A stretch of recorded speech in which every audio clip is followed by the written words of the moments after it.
नमस्कार, मैं हूं अजय कुमार और आप देख रहे हैं मेरा यूट्यूब चैनल अजय हिंदुस्तानी। एक बार फिर आप सबका स्वागत है। चैनल पर अगर पहली बार आए हैं तो प्लीज़ चैनल को सब्सक्राइब करें, बेल आइकन दबाएं और वीडियो को ज़्यादा से ज़्यादा लाइक और शेयर करें। दिल्ली विधानसभा चुनाव के बाद दिल्ली में जो विधानसभा चुनी गई है उसकी पहली मीटिंग, पहला सत्र बुलाया गया और ये विशेष सत्र है। इस विशेष सत्र में आम आदमी पार्टी की जो नेता हैं आशीष सिंह, और वो विपक्ष की नेता हैं, उन्होंने जमकर हंगामा काटा और आम आदमी पार्टी के जितने भी विधायक हैं उन्होंने भी हंगामा किया और उनको विधानसभा से बाहर कर दिया गया।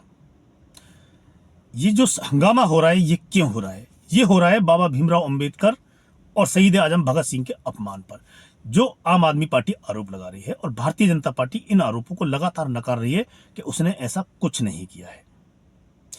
आपको क्या लगता है कि शहीद आजम भगत सिंह और बाबा भीमराव अंबेडकर की जो तस्वीरें मुख्यमंत्री के ऑफिस में लगी थी, उनका स्थान बदले जाने से इन दोनों महापुरुषों का अपमान हुआ है, या आम आदमी पार्टी इस पर राजनीति कर रही है? और मुझे लगता है कि जो सीएजी की रिपोर्ट विधानसभा के पटल पर रखी जानी थी, उससे ध्यान भटकाने के लिए आम आदमी पार्टी ये सब नाटक और नौटंकी कर रही है।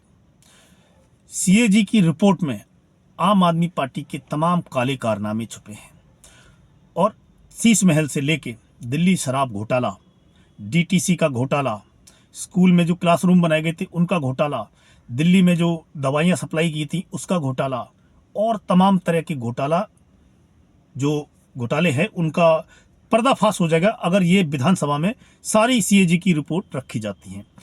बड़े लंबे समय से आम आदमी पार्टी की सरकार ने जो भी ऑडिट हुआ था दिल्ली सरकार का कैग द्वारा, वो जो ऑडिट रिपोर्ट थी वो विधानसभा में नहीं रखी। और दिल्ली की जो पूर्व मुख्यमंत्री हैं आशीष सिंह, उनसे अगर किसी मीडिया कर्मी ने, किसी पत्रकार बंधु ने इस बारे में कभी कोई सवाल किया है तो बड़े ही मुस्कुराते हुए चेहरे से उन्होंने हमेशा ये जवाब दिया है कि ये जो कैग की रिपोर्ट है, ये जो सीएजी की रिपोर्ट है, ये खुद मैंने विधानसभा अध्यक्ष को सौंपी है। इसमें कुछ भी घोटाला नहीं है, इसमें कुछ भी गड़बड़ नहीं है। वो ऐसे बताती हैं कि जैसे विधानसभा अध्यक्ष जो होता है वो सुप्रीम कोर्ट का कोई जज होता है, कि उसको मैंने सौंप दिए। अगर मैंने कोई घोटाला किया होता, मैंने कुछ गड़बड़ की होती, मेरी पार्टी ने कुछ गड़बड़ किया होता, तो मैं ये रिपोर्ट जो विधानसभा अध्यक्ष है, जो विधानसभा के स्पीकर हैं, उनको नहीं सौंपती। विधानसभा का स्पीकर आम आदमी पार्टी का ही एक विधायक था, रामनिवास गोयल, वो भी आम आदमी पार्टी के ही विधायक थे। अब आम आदमी पार्टी जिसने अपने एक विधायक को विधानसभा का स्पीकर बनाया है, वो सरकार की मर्जी के खिलाफ जाकर विधानसभा के पटल पर सीएजी की रिपोर्ट कैसे रख सकता है? और ये सीएजी की रिपोर्ट जो अब विधानसभा के स्पीकर हैं विजेंद्र गुप्ता, ये सीएजी की रिपोर्ट के लिए उनको कोर्ट का दरवाजा खटखटाना पड़ा था, पर बड़ी ही खूबसूरत तरीके से, बड़ी ही चालाकी से आम आदमी पार्टी की जो सरकार थी उसने ये रिपोर्टों को विधानसभा के पटल पर रखने से बचती रही, बहुत ही खूबसूरत तरीके से बहानेबाजी करके। पहले तो उन पर आरोप लगा कि वो ऑडिट कराने को तैयार नहीं थे। जब ऑडिट हो गया, ऑडिट रिपोर्ट आई, विधानसभा अध्यक्ष को सौंपी गई, पर विधानसभा के पटल पर नहीं रखी गई। जी, सीएजी रिपोर्ट बाकी लोगों को पता नहीं होगा कि सीएजी, ये जो कैग की रिपोर्ट होती है, इन्हीं कैग की रिपोर्ट पर, ये जो कैग का ऑडिट रिपोर्ट होती है, इसी को लेकर आम आदमी पार्टी ने दिल्ली के रामलीला मैदान में अन्ना हजारे के साथ मिलकर, उस समय आम आदमी पार्टी नहीं थी, बड़ा आंदोलन चलाया था और केंद्र की कांग्रेस सरकार और दिल्ली की शीला दीक्षित सरकार को चुनावों में हरा दिया था आम आदमी पार्टी बनाकर। यही कैग की रिपोर्टें थीं जिसके ऊपर अरविंद केजरीवाल ने सत्ता की सीढ़ी चढ़ी है, कैग की रिपोर्टों का हवाला देते देते। कैग की रिपोर्टों का ही हवाला देके जो केंद्र सरकार पे दुनिया भर के उस समय की पे आरोप लगाए थे, जो केंद्र सरकार थी यूपीए की, मनमोहन सिंह सरकार, उस पर दुनिया भर के आरोप लगाए थे कैग की रिपोर्टों से। अब जो कैग की रिपोर्ट आ रही है, इससे आम आदमी पार्टी बचना चाहती है और तरह तरह के नाटक बनाकर, तरह तरह के प्रोपेगेंडा करके, प्रपंच करके ध्यान भटकाना चाहती है। अब उसने जो सहारा लिया है वो लिया है बाबा भीमराव अंबेडकर और शहीद आजम भगत सिंह का। इनके अपमान का जो बहाना लेकर वो दिल्ली विधानसभा में हंगामा काट रही हैं और तमाम मुद्दों से ध्यान भटकाने की कोशिश कर रही हैं। इससे ज्यादा कुछ भी नहीं है। आम आदमी पार्टी की जो राजनीति है वो कैसी है? वो होती है एक छिपकली की तरह। छिपकली के बारे में आप सब जानते हैं, छिपकली का नेचर कैसा होता है। छिपकली को जब मौका मिलता है तो वो तमाम कीट पतंगे खाती रहती है, तमाम कीड़े मकोड़ों को खाती रहती है।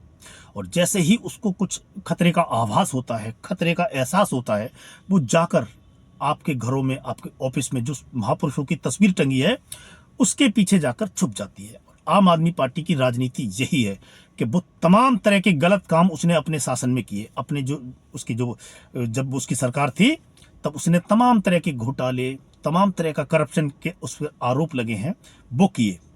अब वो जाकर महापुरुषों की तस्वीर के पीछे छुपने की नाकाम कोशिश कर रही है और बाबा भीमराव अंबेडकर और शहीद आजम भगत सिंह के अपमान का बहाना बनाकर दिल्ली की विधानसभा में हंगामा कर रही है।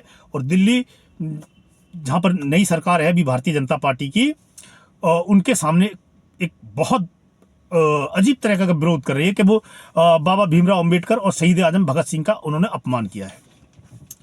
भारतीय जनता पार्टी शुरू से उनके इस मुद्दे पर जवाब देती आई है कि हमने ना तो शहीद आजम भगत सिंह का अपमान किया है और न ही बाबा भीमराव अंबेडकर का अपमान किया है। हमने उनकी तस्वीरों की सिर्फ जगह बदली है, उनका स्थान बदल दिया है। मुख्यमंत्री कार्यालय में अभी भी भीमराव अंबेडकर और शहीद आजम भगत सिंह की तस्वीरें लगी हुई हैं। पर आम आदमी पार्टी इस मुद्दे को लेकर बहुत ही आक्रामक है। आक्रामक क्या है? उसकी आक्रामकता सिर्फ इतनी है कि कैसे ध्यान भटकाया जाए, जो सीएजी के मुद्दे है उससे ध्यान भटकाया जाए।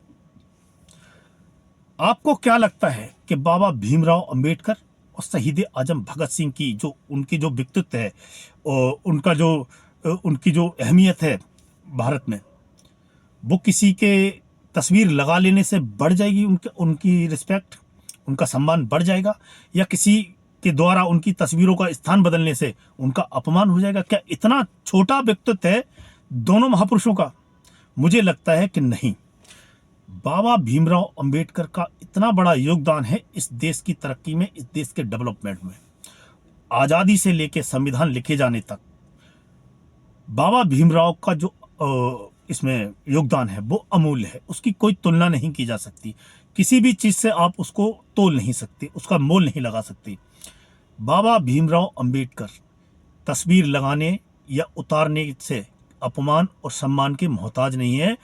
उनके प्रति लोगों में जो श्रद्धा है, उनके प्रति जो सम्मान का भाव है, वो लोगों के दिलों में है, ना कि तस्वीर टांगने से उनके अपमान और सम्मान का आप अंदाजा लगा सकते हैं।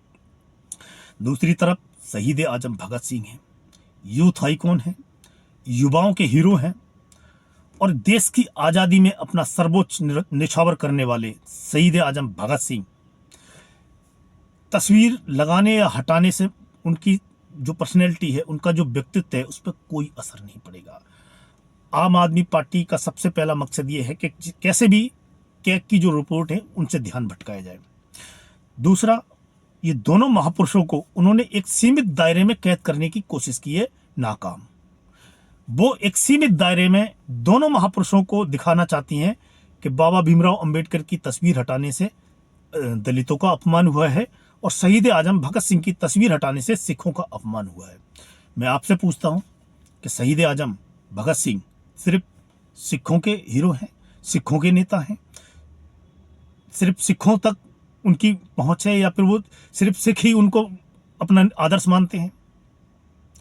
या फिर बाबा भीमराव अंबेडकर क्या सिर्फ दलितों के नेता हैं? सिर्फ दलितों का नेता बताकर और बाबा भीमराव अंबेडकर को दलितों का नेता बताकर और शहीद आजम भगत सिंह को सिखों का नेता बताकर आतिशी सिंह ने, मुझे लगता है, इन दोनों महापुरुषों का अपमान किया है। सच में बाबा भीमराव अंबेडकर पूरे देश के नेता हैं। दबे कुचले, पिछड़े, दलित, आदिवासी, तमाम गरीब गुरबा लोगों के आदर्श हैं, उनके हीरो हैं, उनके लिए वो भगवान की तरह है बाबा भीमराव अंबेडकर। सिर्फ उनको दलितों से जोड़ना, ये सिर्फ उनका अपमान है। आतिशी सिंह की अपनी राजनीति है, अपनी राजनीतिक मजबूरियां है, पर एक सर्वव्यापी बहुत बड़े नेता, जो सबका नेता है, जिसने भारत में बहुत बड़ा योगदान दिया है, उसको सिर्फ दलितों से जोड़ना, बाकी लोगों से ना जोड़ना, ये भी उनका अपमान है। शहीद आजम भगत सिंह को भी सिर्फ सिखों से जोड़ना, ये सिखों का भी अपमान है और शहीद आजम भगत सिंह का भी अपमान है। शहीद आजम भगत सिंह यूथ आइकॉन है इस देश में, युवाओं के हीरो हैं, युवाओं के प्रेरणा स्रोत हैं वो, और युवाओं के दिल में बसते हैं वो। अगर उनको सिखों से सिर्फ जोड़ा जाता है और बाकी ये दिखाया जाता है कि उनके अपमान से सिर्फ सिखों का अपमान होगा, ये सरासर गलत है। इसमें सिखों का भी अपमान है और भगत सिंह का भी अपमान है। अगर कोई अपमान करता है, पहले तो हुआ नहीं है, अगर कोई अपमान करता है शहीद आजम भगत सिंह का, तो वो पूरी कौम का अपमान है, पूरे देश का अपमान है और हमारे तमाम जो हमारा गौरवशाली इतिहास है, समृद्ध इतिहास है हमारा, उसका अपमान है। आतिशी सिंह की मजबूरी है। आतिशी सिंह के सामने 2026 का पंजाब का विधानसभा चुनाव है। उसको सोचते हुए, उसको देखते हुए वो बयान दे रहे हैं कि भगत सिंह की तस्वीर हटाने से सिखों का अपमान है और दलितों का अपमान इसलिए है कि वो वहाँ पर बाबा भीमराव अंबेडकर की तस्वीर को हटाया गया है। ये दोनों पर्सनैलिटी, दोनों महापुरुष किसी की तस्वीर लगाने के मोहताज नहीं है और किसी की तस्वीर लगाने से इनका जो सम्मान है उस पर किसी तरह का फर्क नहीं पड़ने वाला है। आम आदमी पार्टी इससे राजनीतिक लाभ लेने के मूड में है और उसकी राजनीति यही है कि किसी भी तरह से लाभ लिया जाए और सीएजी के जो पूरा मुद्दा है उससे ध्यान डाइवर्ट किया जाए। पंजाब में 2026 में विधानसभा का चुनाव होना है। आपको पता है कि सिख बहुल राज्य है, इसलिए सरदार जो भगत सिंह हैं, शहीद आजम भगत सिंह, उनको सिखों से जोड़ा गया है और बहुत बड़ी दलित आबादी पंजाब में रहती है, इसलिए बाबा भीमराव अंबेडकर को दलितों से जोड़ा गया है। आम आदमी पार्टी जिसने दिल्ली विधानसभा चुनाव में इतनी करारी हार झेली है, पंजाब में एक और हार झेलने की हालत में वो बिल्कुल भी नहीं है और हर हाल में वो पंजाब विधानसभा का चुनाव जीतना चाहती है। तो सारी कवायद पंजाब की विधानसभा चुनाव जीतने के लिए हो रही है, ना कि बाबा भीमराव अंबेडकर के अपमान या सम्मान से उनको कोई लेना देना है। न ही भगत सिंह, जो शहीद आजम भगत सिंह है, वो लोगों के दिलों में बसते हैं। उनका सम्मान अपमान कोई भी आदमी कर नहीं सकता, ना किसी के बस की बात है, क्योंकि जो दिलों पर राज करते हैं, जो लोगों के दिलों में रहते हैं, उनका तस्वीर लगाने से या तस्वीर हटाने से कोई फर्क नहीं पड़ने वाला। ये सब का सब राजनीतिक चाल है, राजनीतिक प्रोपेगेंडा है आम आदमी पार्टी का। और उसकी जो नेता है आतिशी सिंह का, वो सिर्फ एक नाटक, नौटंकी कर रही है, सिर्फ इसलिए कि पंजाब में उनको वोट चाहिए। आम आदमी पार्टी जिसकी कोई विचारधारा नहीं है, जिसकी कोई सोच नहीं है कि वो किस विचारधारा की राजनीतिक पार्टी है, वो आम आदमी पार्टी बाबा भीमराव अंबेडकर का ऐसा मुद्दा उठा रही है। अब आम आदमी पार्टी को पंजाब विधानसभा चुनाव में ये जो मुद्दे हैं दोनों, इनसे कितना लाभ होगा और कितना वोट उसको मिलेगा, पर मेरी नज़र में आम आदमी पार्टी पंजाब विधानसभा का चुनाव भी हारने जा रही है। वो चाहे जितना मर्जी जोर लगा ले, पंजाब विधानसभा चुनाव में उनको हार मिलेगी। तो भारतीय जनता पार्टी की जो सरकार है उसने पहले ही क्लियर कर दिया है कि उसने ना तो शहीद आजम भगत सिंह की तस्वीर ऑफिस से बाहर निकाली है, ना बाबा भीमराव अंबेडकर की तस्वीर को वहां से हटाया है। सिर्फ उनका स्थान बदला है। तस्वीरें दोनों ऑफिस में लगी हुई हैं मुख्यमंत्री के, और आम आदमी पार्टी इस पर राजनीति कर रही है। आम आदमी पार्टी को कितनी सफलता मिलती है जो ये दो मुद्दे उठा के, ये देखने वाली बात होगी। आज के वीडियो में इतना ही, मिलते हैं आपसे अगले वीडियो में, तब तक के लिए जय हिंद, जय भारत।